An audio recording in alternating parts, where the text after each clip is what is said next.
Well, we all know that Congress as a whole is wildly unpopular. Current polls show confidence in our lawmakers as a miserable 20%. But that begs the question, if our so-called leaders are that unpopular, why do they keep getting re-elected over and over and over again? Our next guest says the root of the problem is partisan primaries, and a groundbreaking, positive and practical solution will be tested in Alaska's special election next month. Here to explain is the executive director of Unite America, Nick Troiano. Nick, great to see you. This whole subject of how we kind of, the structures of our institutions, people, I know their eyes can glaze over, but it's actually really important.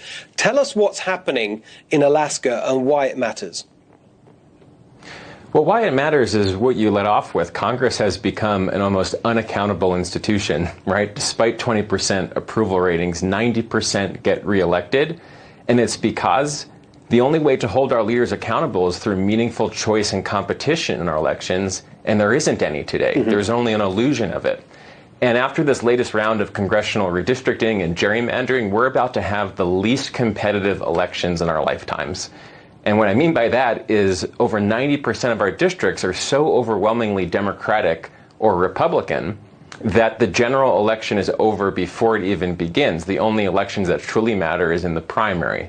And the problem with that is over a third of those seats typically go uncontested. Turnout is abysmal. Those who do turn out tend to be more on the partisan extremes, which are pushing our parties into their corner.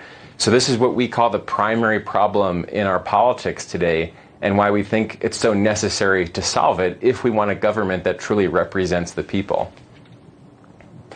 That is so clear and well laid out. So let's look at this solution that's been proposed and being implemented in Alaska. What does the new system in Alaska look like?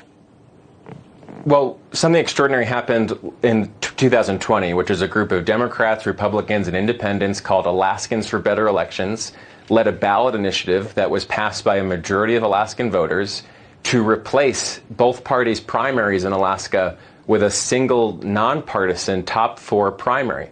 So all the candidates get to participate and all the voters in a single primary. The top four finishers will go to the general election, and whomever earns majority of support through an instant runoff election will win. And the impact of that is that voters will have more choice and power in their elections, and all Alaskans will be able to cast a ballot that truly matters.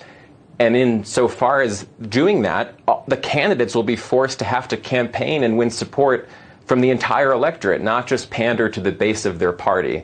And that's really where the transformational change comes from, because for once our leaders will be incentivized to put country over party and put the public interest over special interests, because they'll be rewarded rather than punished for doing so.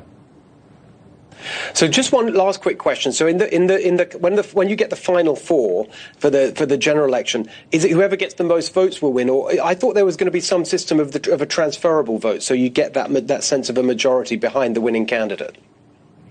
Yes, if no one gets a majority on the first round, the idea is that people will have ranked the candidates in order of preference. So there will be a series of instant runoffs until someone has a majority of support, and that person will win the election.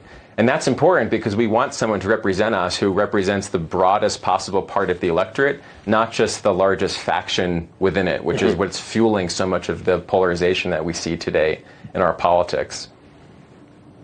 Fantastic. Nick, I really appreciate you brought this to our attention. I'm very happy that you're able to lay it out for us. You did so really clearly. Please come back once we've seen the impact of this in Alaska, and we'll talk about it more then. Thank you, Nick. Now, we'll be back after this short break.